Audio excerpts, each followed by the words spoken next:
Through, ladies and gentlemen, and welcome to another 30-minute talks. And welcome Perry, Andy, and our guest for today, Bruce Korn. How are you going, guys? Hey, Alan. How are you, Alan? How's things looking in the Philippines there, Andy? Philippines is doing well. We got a big storm coming, but I was just out at the golf course this morning just because I was getting ready for today's show. Didn't play, just had breakfast overlooking a beautiful golf course in Subic Bay. Fantastic. So taking in the atmosphere, I guess. And what about yourself, Perry? Well, I'm not a great golfer, as you know, and so I'm very interested in this week's show because I'm going to learn a lot and looking forward to that. Obviously, I found myself a nice golf course here to put myself on, and I'm looking to hear from Bruce, who I've known for many years, and about his favourite topic about golf. So it's Malaysia Day here in Malaysia. So we have two national days within 2 weeks. And so this day celebrates the days that Sarawak and Sabah joined Malaysia back in 1963, if I'm right. Fantastic. And what about yourself, Bruce, speaking to us all the way from Lismore in Australia? Yes, Alan, I am. A long way away from you guys, but we're just coming into summer here. It's going to get a lot warmer soon. So I can start to enjoy some of that tropical weather that you guys experience regularly. And as Perry said, we're looking forward to hearing your thoughts on golf course and golf tourism in a short moment. But just before we go into that, everybody, don't forget using Zoom's chat and Q&A functions. We've got that available for all of you. We encourage you to please share stories with each other, share where you're from, which institution you're studying at. And a little later on, we'll run the Q&A function so that if you've got any questions that come out of today's sessions, feel free to use those. The chat and Q&A functions are really a good, interesting way for us to keep involved with you and for you to keep involved with us.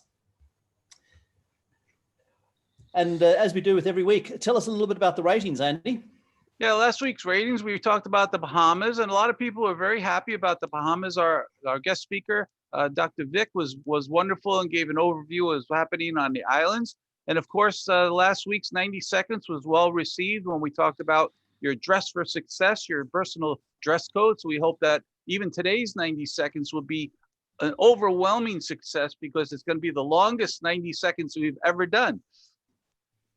It'll be interesting to see that feedback, but yes, absolutely. And some really, really good ratings there, Dr. Vic, or Professor Vic, sorry. Very, very pleased with those. What about some of the thoughts? As usual, through the surveys, there were some fantastic thoughts come through. Perry, would you like to just run through some of that? Yes, absolutely, Alan. So look, last week's show is very interesting, I think, because it gave people some really good insights into a country which is highly dependent upon tourism. And so some comments that we had from last week's one was travel more? No, travel wise in the Bahamas from RRL.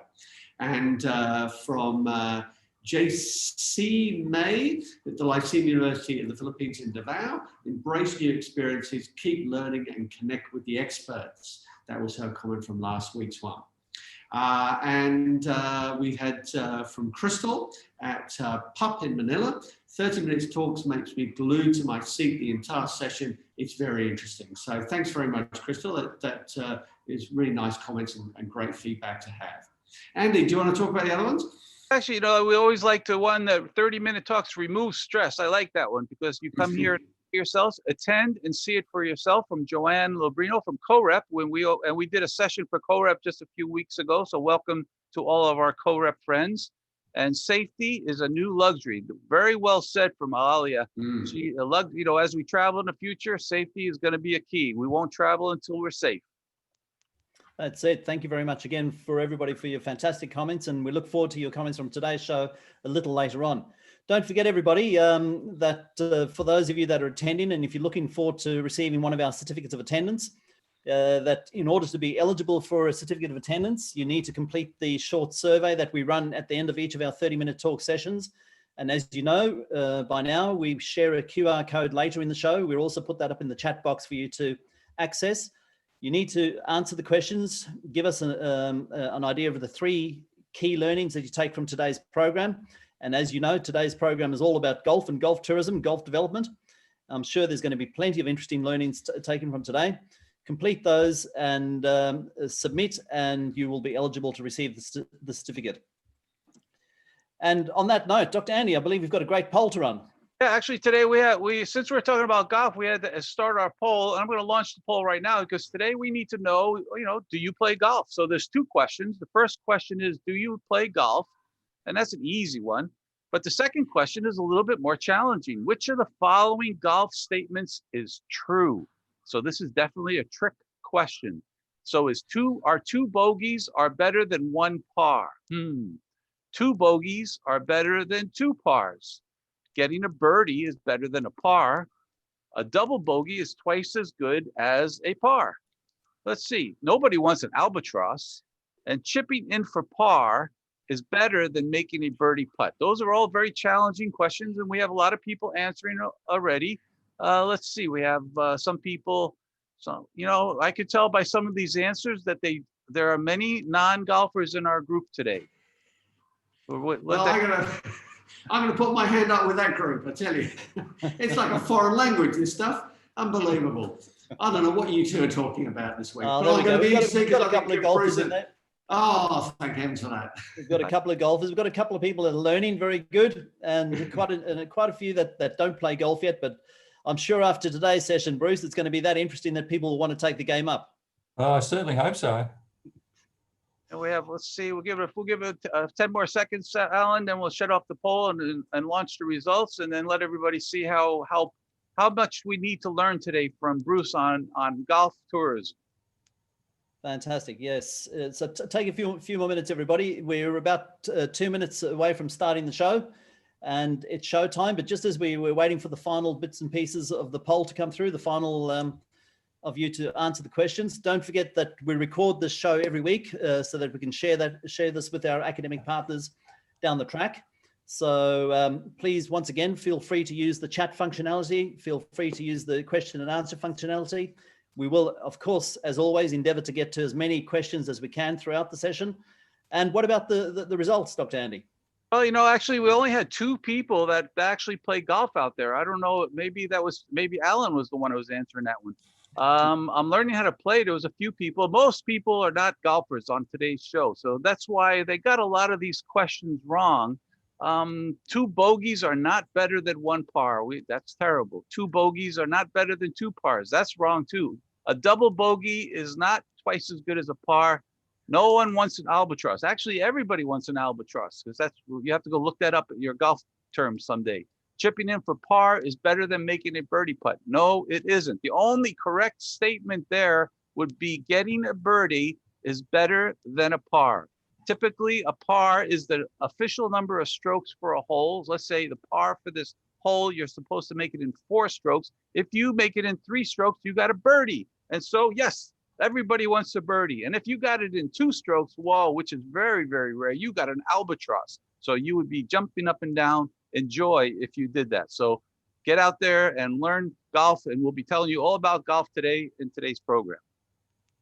Fantastic. Thank you, everybody, for participating in the poll. That gives us a little bit of an idea. But as the session and the title talk today, we're going to be talking more about golf than just simply playing the game.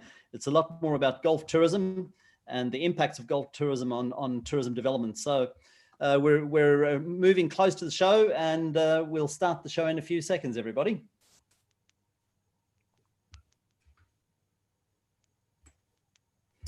So welcome to 30-Minute Talks. And once again, if I can welcome my hosts, co-hosts, Dr. Andy Nazaracek and Professor Perry Hobson, and of course, our guest speaker for today, Bruce Korn, visiting us from Southern Cross University in Lismore, Australia. Andy, welcome to the show. Actually, looking forward to today's topic with Bruce talking about golf tourism. And as you can tell, I have the 18th hole of Pebble Beach in the U.S., which is one of the best resorts and most famous golf courses in the world. So that's why I'm looking forward to today's talk about golf tourism. Fantastic. Welcome, Perry. Well, good afternoon, everybody. And look, I'm going to be quite upfront here. I'm the non-golfer in this group today. So I'm looking forward to today's show to learn a bit more about it. I played a few games, but that was many, many years ago. So I'm looking forward to catching up about this because golf tourism is something And having watched many people lugging those golf bags through airports, I can see that golf tourism is a very significant part, a huge economic impact, lots of other things around golf tourism. I'm looking forward to hearing more about it today from Bruce. So welcome to everybody, and I'm seeing on the chat, we've got people joining us from the University of Santo Thomas, from Doi Tan University in Vietnam. So it's great to have so many people, so please use the chat function to say hi and tell us where you're from. Back to you, Alan. Thank you very much. And Bruce, once again, welcome to you. Thanks, Alan, and thanks, Andy and Perry. It's good to be here. And I've only played golf once with you, Perry. And in fact, we never actually got to the game from memory. I think we just got to the driving range, and that was at Byron Bay Golf Club from memory, was it? Yeah, it was one of those days when I was living in Byron. That's right. And I think, well, no, we did. I think we got on the course there, but I think our last face-off has actually been on those putting courses over in Western Australia. So as I recall. So that I haven't really been out on a full course for a while. Fantastic. And just so that everybody knows, Andy and I have spent some time on some beautiful golf courses in the Philippines. So we'll share some of those stories maybe later on today if we've got some time. But as everybody knows, this show can't happen without the support of our academic partners. Dr. Andy, why don't you share some of the academic partners with us?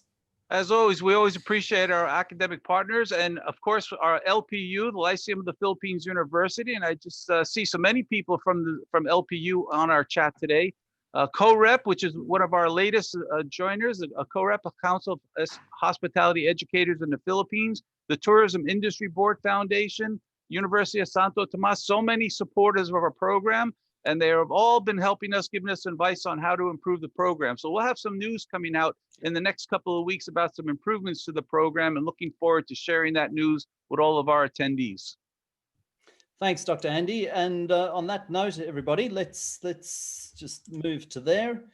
And as everybody knows, we run a segment, 90 seconds every single week, and we get some great reviews from that. So what I might do is ask everybody to shut their video off for a few seconds. We'll run with today's 90 seconds segment, Playing Golf. Here we go. Hello, I'm Dr. Andy Nazarchuk, and welcome to 90 Seconds. Today may be a little bit longer. And hello, I'm Alan Williams, and today we're going to talk about golf. Well, almost everyone would know that Dr. Andy and I are both keen golfers. Not good golfers, but keen golfers. But the question is, do you play golf? Yes, someday your boss is going to ask you if you play golf. If you say yes, you're going to get 4 hours with your boss and colleagues without interruptions. If you say yes, you'll have the opportunity to visit some of the most beautiful destinations in the world. And if you say yes, you'll have a healthy outdoor activity that you can enjoy for the rest of your life. Isn't that true, Alan? Yes, most of you that play golf will also know that Mr. Arnold Palmer, he was an American professional golfer who is generally regarded as one of the greatest and most charismatic players in the sport's history.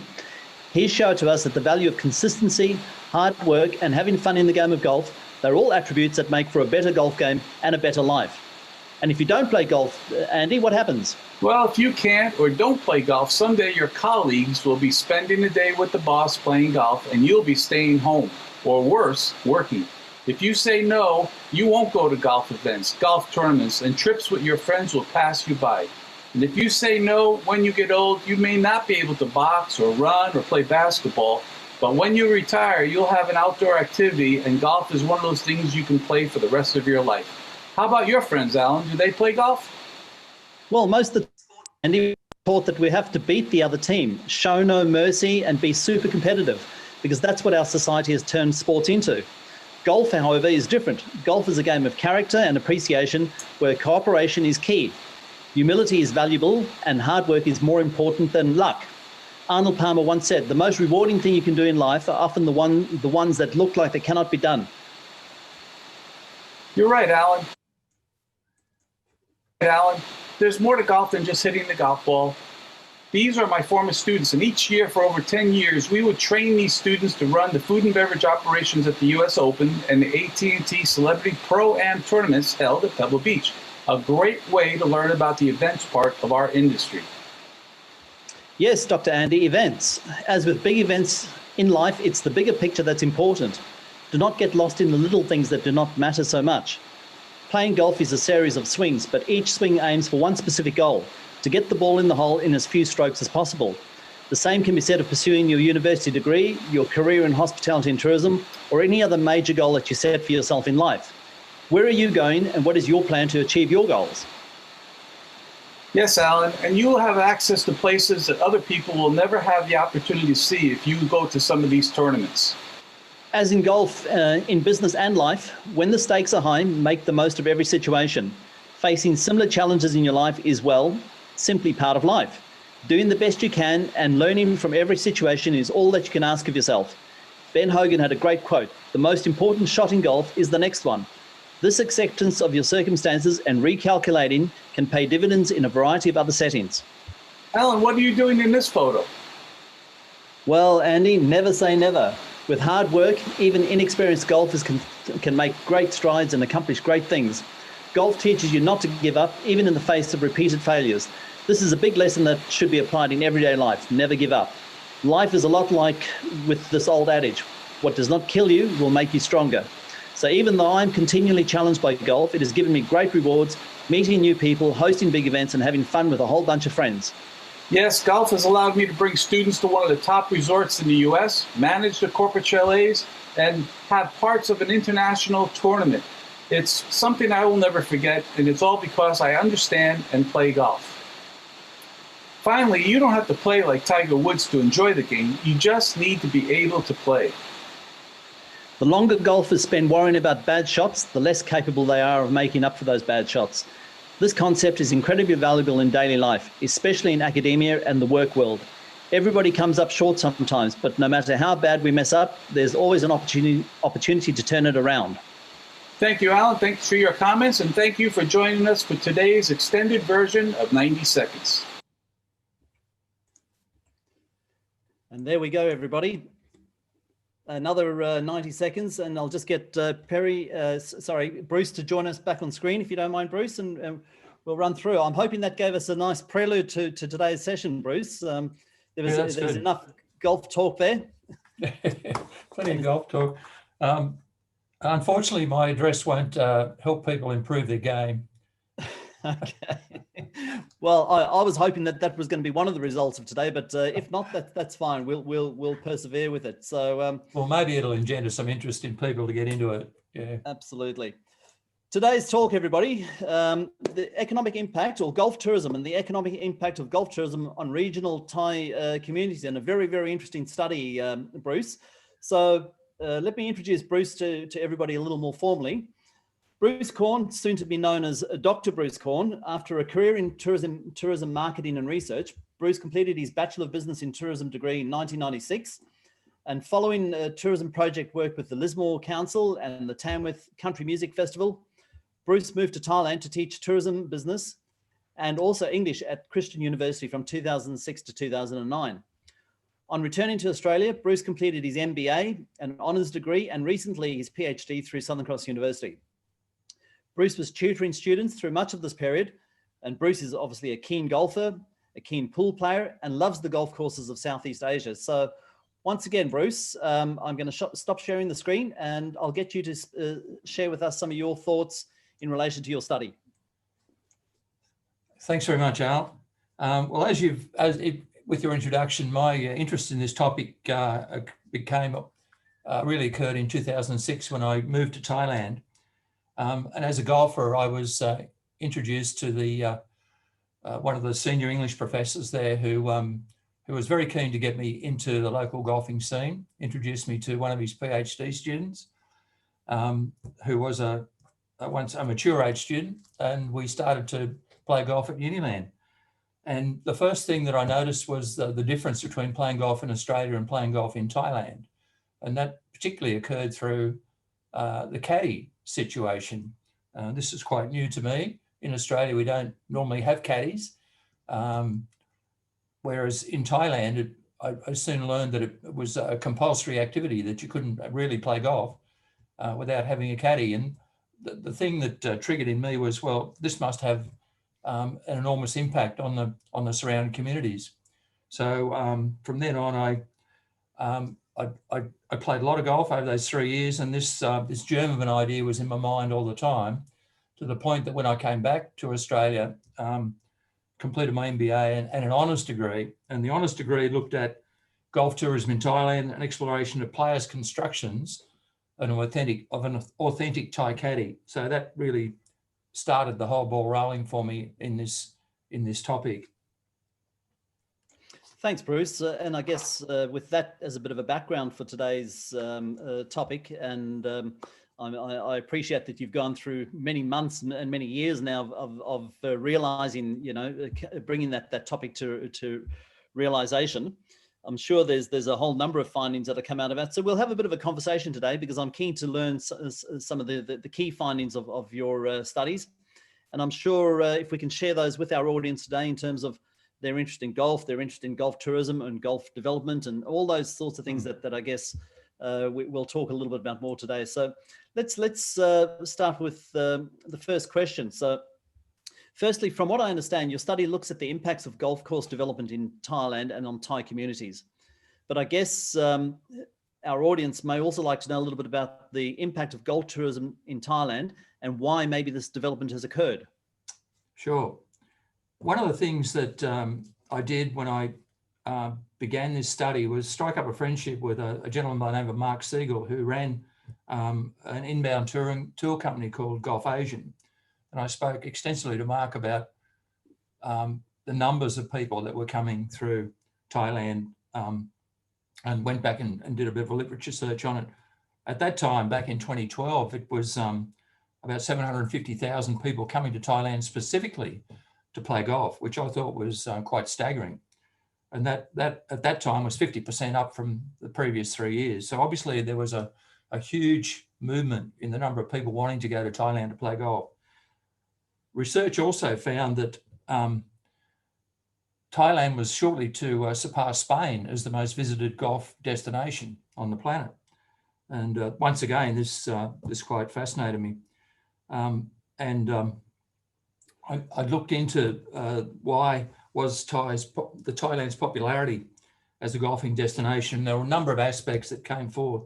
Firstly, the quality of the golf courses, the weather, the caddies, which I'd mentioned, the tourism infrastructure, the friendliness of the people, the safety, and the cost. And whilst there has been some increase in the cost of golf in Thailand, it still continues to be extremely popular as a destination.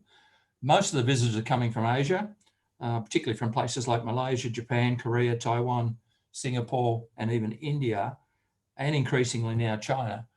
But there's also a very strong Western representation of golfers that come there on golfing holidays. This boom really started back in the 80s when the Japanese showed an interest.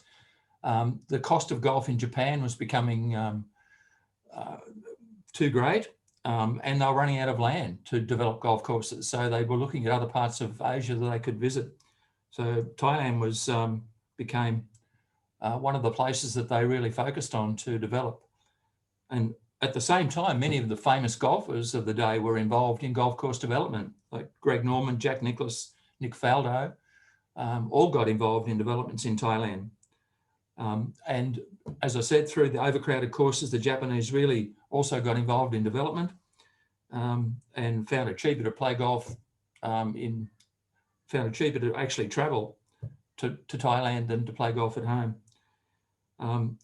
And the golf tourism market in Thailand took off to such an advantage that in 1993, Tourism Authority of Thailand declared it as the year of golf holidays in Thailand. So they gave it a special prominence way back then.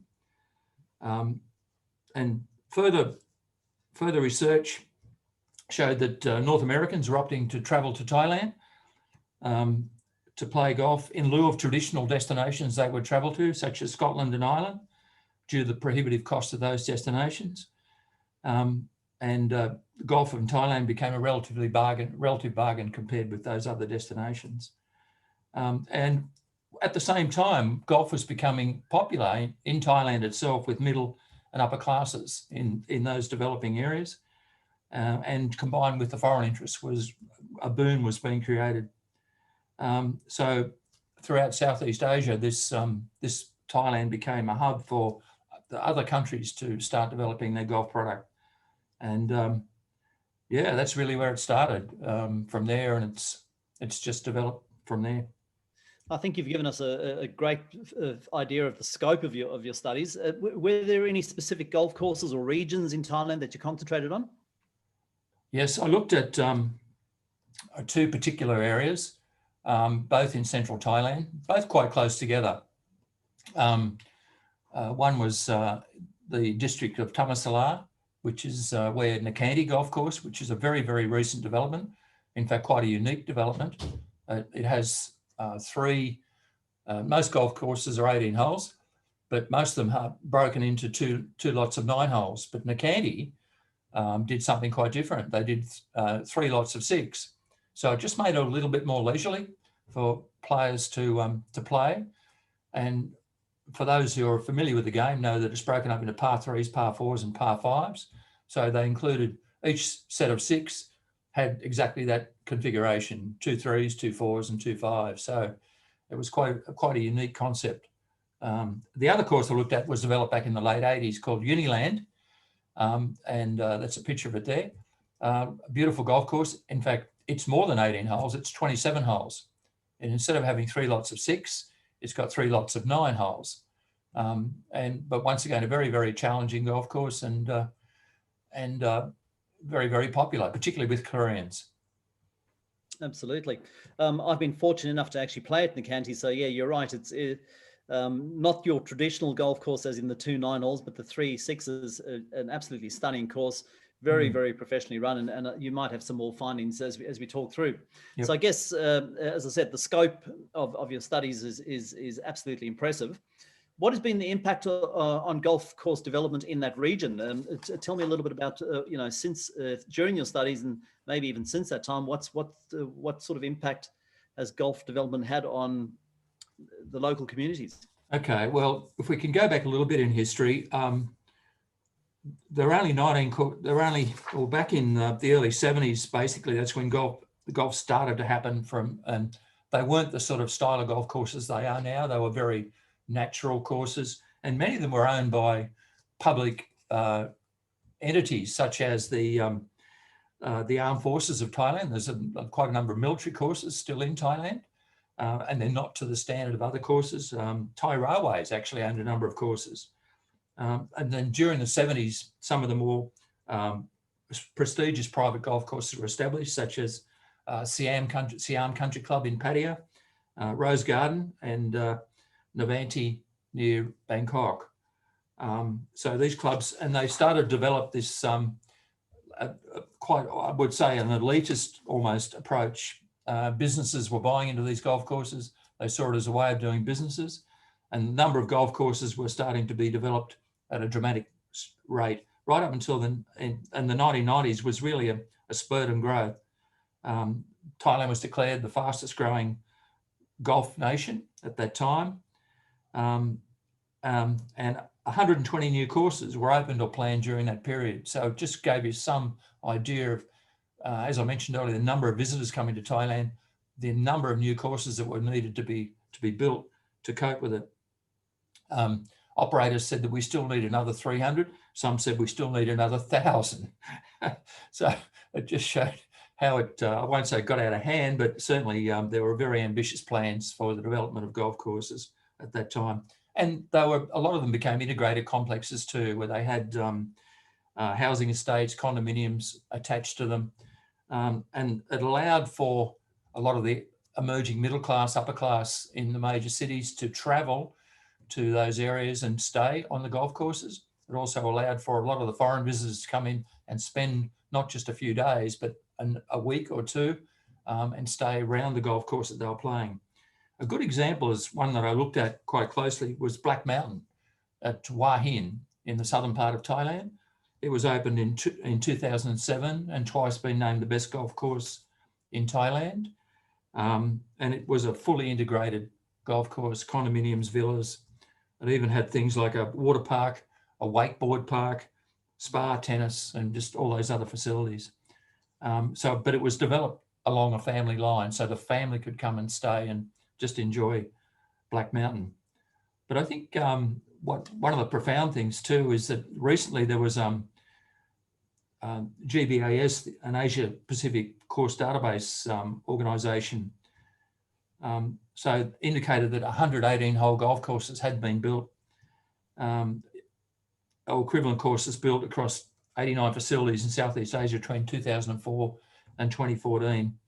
And 80% of those, as you've got on the slide, are 18-hole facilities, and Thailand makes up 34% of those new developments. But then again, Vietnam is also, there's a spurt on there with 32%. So Vietnam obviously is grasping the medal with new golf course development. Absolutely, some very, very interesting figures, and for me, it's very interesting to see that Vietnam's pretty well following some of the traits of Thailand in terms of the, I guess the patterns of golf course development that have emerged out of Thailand. That leads very nicely into another question that I've got there. I know your studies has looked at the economic impact. We've just, explored some of that on the Thai communities. What communities did you analyze, and what were the economic impacts on these communities, specifically in terms of employment, types of jobs, and all those sorts of things? I mean, you mentioned housing condominiums, you've mentioned a range of, there's got to be a whole number of support services that build up as part of that whole development. Yep. Well, I think probably to expand on that is really, I mentioned those two communities I looked at, where Uniland and Nakanti are located. And those particular rural areas are known as Tamasalar with Nakanti, and the other one is Bang Kem Wang Yen, which is surrounding Uniland. One of the things that I really wanted to look at was just how employment was affected. And I mentioned earlier in the talk about the caddy employment and how I was impressed with the number of particularly women in local communities that are employed in those communities. On those golf courses, I should say. And interestingly enough, whilst the golf courses were developed from agricultural land, the employment opportunities that have come about by replacing that agricultural aspect with the golf course has been quite profound. So it's rather than sort of having a negative effect on employment, has actually had a very, very positive effect on employment in the local area. Whilst caddies form the vast majority of employment, there are also jobs for other local people in the community. Anything from working on other work on the golf course, such as maintenance or gardeners or whatever, to working in the clubhouse, in restaurants, bars, and with resort attached, such as Uniland had, also working through that resort and hotel. So a lot of opportunities that were arisen for those people to work. I did a small calculation that shows that in the district of Nakombaton, which is the larger area, that about 5% of the population would be employed in some directly or indirectly on those two golf courses. So I thought that was quite significant. One of the things I looked at also was how caddies are paid. So that the remuneration for caddies, Nakanti being a slightly more, it is slightly more exclusive golf club. When you pay for your green fee, you actually pay for the caddy fee. At Uniland, which is a cheaper option, the player is responsible for the tip. But regardless, caddies often generally get tips, whether they're paid beforehand or after. So it can be a double whammy for them, and they can enjoy the benefit of that. So obviously the amount of tip they get is dependent on whether it's a set fee or the satisfaction of the player. But there's generally a set fee, even if it's not paid beforehand. So that there's a guaranteed income for the caddy when they finish their round. And that's generally around 300 baht, which in Australian language is about $15. So, and I did some calculations on how that generated through those communities. So I just did some conservative estimates on a caddy, caddying for say 250 days a year. That 12-month income for those communities would relate to about 37.5 million baht. So that's a lot of money back into those communities that the caddies are spending. And the respondents to my interviews were, generally speaking, very, very aware of the amount of money that was being generated in the communities by the caddies. And in fact, one business operator said, many visitors pass here.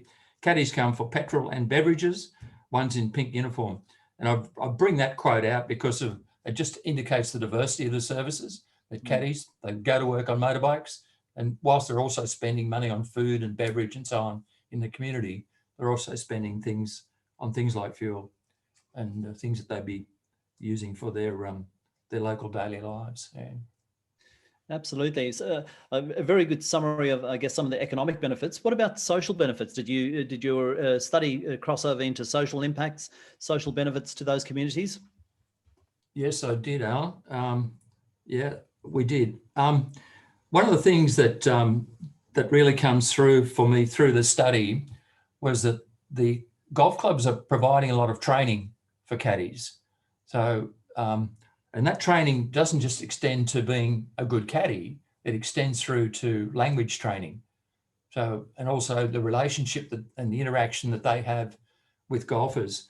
And one of the focuses of my study was really on a thing called contact hypothesis. In other words, how the employees relate very much to the visiting golfers.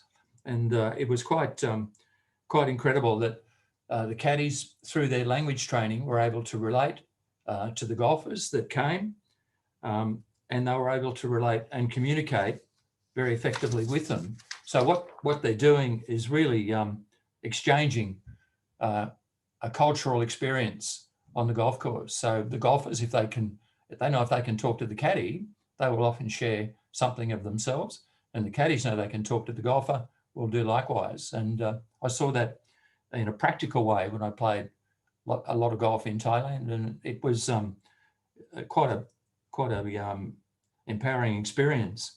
So it's similar to the host-guest encounter, tourism encounter that we talk about, and it really was a very positive experience. And it wasn't just for Westerners; it's also with Koreans, Taiwanese, Japanese, and the other visiting golfers that come. So they were interacting very well. And my experience was that the caddies are generally treated respectfully and remunerated appropriately, especially by the regular players and who engage their regular caddy. What else could I tell you about it? Yeah, I was going to say, I think adding on to what you've just pointed out there, Bruce, I mean, I'm using this picture or slide background at the moment with seafood markets. I mean, an example would be that when I travel to Thailand, the conversations I would have with the caddies are, where do you go to buy your local seafood? Where do you go to buy your fruit and vegetables? So that I do get that very local experience. Yeah. And generally, if you're staying in a hotel or you're staying in a whatever it might be, your accommodation, usually they're sending you to the local 7-Eleven or the local shopping center or whatever, and you don't really get to that very local experience. And I think what you're sharing there is exactly right. I've had that firsthand experience. Well, actually, one of the things that I was going to talk about was a thing called OTOP, which is one Tambon, one product. And a lot of the regions in Thailand adopt this OTOP approach where visitors come and they have a unique product that they buy. So it's quite appropriate if you've got, if you have a particular type of fish or whatever, or a local product that's made in your area, visitors will come and experience that. And that's one of the things that, visiting golfers can experience when they do this. So I think, sorry, another benefit that I've seen, I've just put a picture up of a champion Thai golfer. What about the Thai communities and the kick-on effect of raising the profile of Thailand, the sporting, the champions of the sports and all that? Did you find much in that space? Well, yeah, in fact, I did. A lot of the caddies, a lot of the very prominent Thai golfers now have started out as caddies, and the caddies often would tell me how they pride themselves on teaching the young Thais how to play golf, and I thought that was quite interesting. That they actually were very proud of just doing this and improving what they call improving the skill of these people. So the other thing that I found too was that family unification was very important. In that culture, it's very, very important to have family together. And the golf course developments were able to bring these families back together through the work opportunities, employment either on the golf course or outside the golf course from visiting golfers, and the extra income that's going through the community. And also the community infrastructure has been developed by the golf clubs paying taxes to local government. So lots of additions like better roads, street lighting, things like improvement in their water supplies, and all these things were enhancing the local life and the social cultural aspect of their life. And yeah, I just found it. Yeah, there was lots going on that was positive. Fantastic. Let's have a look at some of your findings in how you might see the findings being applied to other communities, maybe other regions, other countries that are seeking to develop golf tourism or a golf tourism portfolio. And maybe let's just start with what are your top three tips that you might give to a region or a community that are looking at introducing golf courses and golf tourism? Yeah, I guess one of the things I found was that the local communities really didn't have a major say in the initial development process. And one of the recommendations that came out of my study was that there needs to be a much more a consultative process between local government and the communities. So between developers, local government and community to get together and develop a golf strategy. So whenever, you know, a developer is looking at a piece of land somewhere, that the first thing they need to do is start to talk to local government and the community and organise, you know, the best things that can flow from this. And as I've already alluded to with this is, you know, how can local people be involved? How can, what employment opportunities are there for them? And what are the benefits that can flow? And sometimes you trade off a benefit with a negative. If that can be upfront right from the start, that can only be good for the community, and it will set a precedent for other developments that will occur, so that it can only be positive for them. A stock take of land, so you should assess whether the land is viable or whether it's not viable. So there has been some criticism in the past that golf courses have been built on land that was very viable agriculturally. But then again, a lot of courses have been built that are built on non-viable agricultural land. So a stock take of that, and some of that could even be coastal land, you know, so which can provide an amazing aspect for a golf course in that environment. And yeah, they probably need to hire someone who really knows how to drive that process, you know, and can bring together those people that can put forward ideas that will be positive for those communities in the future. Fantastic. I think, you know, you've certainly shared with us a lot of great information and great insight into your study. It sounded like a very, very interesting study. What duration, what time did you undertake the study over? In the end, I spent almost 7 years on this study. Wow. So wow. yeah, I spent a lot of time on it. It was 2 trips to Thailand in the end. Well, actually, it was more. I actually did 4 trips. I did a feasibility. I did what's it called? A prior study. And then I did 2 trips where I gathered data. So yeah, all up it was 4 years. 4 times I went. But it was appropriate that I do that because I needed to get in depth into this study. What I've provided today is just a tip of the iceberg, really, of what I've uncovered and what I've found. And, you know, I had an awful lot of data on interviews that were provided, and you know, going through that whole translation process, that was probably the biggest challenge, was interviewing in Thai and then translating and getting those responses back in English. So yeah, that was it was a lengthy process, but I'm glad, you know, I was able to do it. Yeah, And well, I had some very, very congratulations, effective people working with me. Had a Thai actually had 3 Thai coordinators assisting me through the process. So yeah. Well, I was very thankful. congratulations, you know, on sticking with and working through it. What I might do, Bruce, is let's ask Dr. Andy and Perry to join us again, and Sure. let's see if they've got any questions from our participants today, and if there's any questions that maybe they've come up with themselves. Andy, Perry, and before I hand it over to them, let me just thank you for sharing those insights, sharing your very knowledgeable space, your very knowledgeable area of golf tourism and golf course development. So thank you for your insights, everybody. And let's at least give Bruce a virtual round of applause. Well done. Thank you. Thank you. Thank you.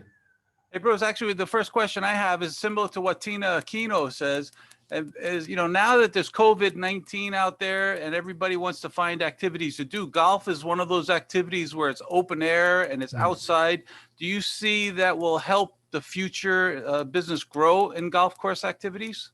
Yeah, well, it actually has created a boom in certain parts of our country. There's one state that decided they would ban people from playing golf, but the rest of the country decided that was not quite appropriate. Oh, pardon me. But yeah, we in my local area, we experienced a boom in membership at a local golf club because people thought, well, what can we do? And golf was one of those options. And so, yeah, I'm hoping that going forward, that once people have discovered the joy of playing golf, they'll continue and pass it on to others. Perry? Fantastic. Perry, what? Yeah, well, I was just having a quick look at our chat and question function here. We've got one from Bob Zobarado, who is the chairman of the Philippines chapter. And he's making the point that golf tourism rivals in every country, anywhere in the world, including Thailand, represent just 1% of the arrivals. But even in most of these golfers are big spenders. Is golf tourism expected to bump up the country's tourism industry coffers, or is it designed to make the community where the golf course is sustainable?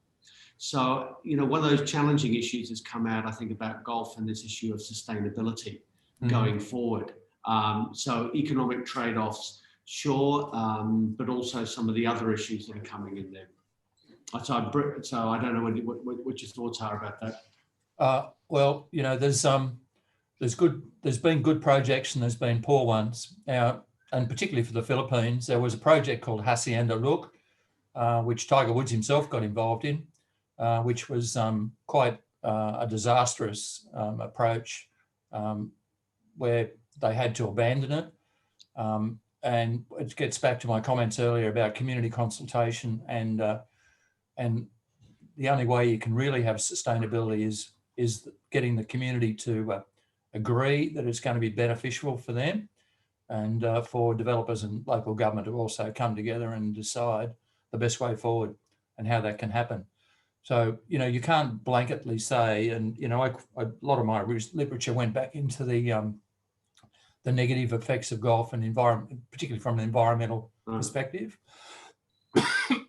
But a good sustainable management program will ensure that golf course can be productive to the local community in more ways than one, beyond economically, and also, you know, can be environmentally sustainable, so, and Bruce, social and culturally important. Bruce, let me ask you this, Bruce. If you were to say, so the Philippines, for example, to play golf in Japan or even play golf in Korea is very expensive. Some of those tourists and golfers like to come to the Philippines, they can play more golf and have a better experience at a lower expense. It's actually cheaper to come here to play golf than to play in their home countries. So would you say that golf is one of those industries or activities that a tourism department can promote as sort of the first healthy activity or tourism destination after COVID-19? Well, certainly I'd agree with that. But I think also too, as I mentioned briefly in my talk, that golf is increasing in cost. I've experienced that in Thailand. I don't know what the current situation in the Philippines is, whether it's still relatively cheap. I know you have some very, very nice resort courses there, which I imagine are reasonably expensive. But I imagine also you have a lot of golf courses that aren't. So it gets down to your market and what they can afford to do, what they would normally pay at home to play golf. So it's really comparing the cost of golf, wherever you're living, with traveling to another destination and experiencing. There's always going to be a little factor too associated with the quality of the golf course. And I know in Australia, a lot of people will travel to play. They'll pay more to play really good golf courses. So it's part of the experience. Well, listen, gentlemen, I think we are starting to run out of time. Are there any closing questions, comments that you, Perry and Andy, have picked up that we can maybe sum up the session with? Actually, I would say that golf is one of those activities that we should all pay more attention to from the industry side, to say how do we support the golf industry from the tourism, government, and entrepreneurship and students. And there was a question here, the future of how should students look at it? Golf is one of those areas where there's country clubs, there's golf course management, and golf pros. There's a lot of training. There's a lot of things that happen at country clubs. My first job in high school was at a country club, and that's where I had to learn about the golf course and what you can do and what you shouldn't do. So golf is a part of our industry that we really don't spend much time on. And I appreciate Bruce sharing that information with us today. Me too, and I'm going to get out there on the course, and I'm going to practice really hard. So, because I can see that this is a game that I should be spending a lot more attention to, and so forth. So, I'll get back out there.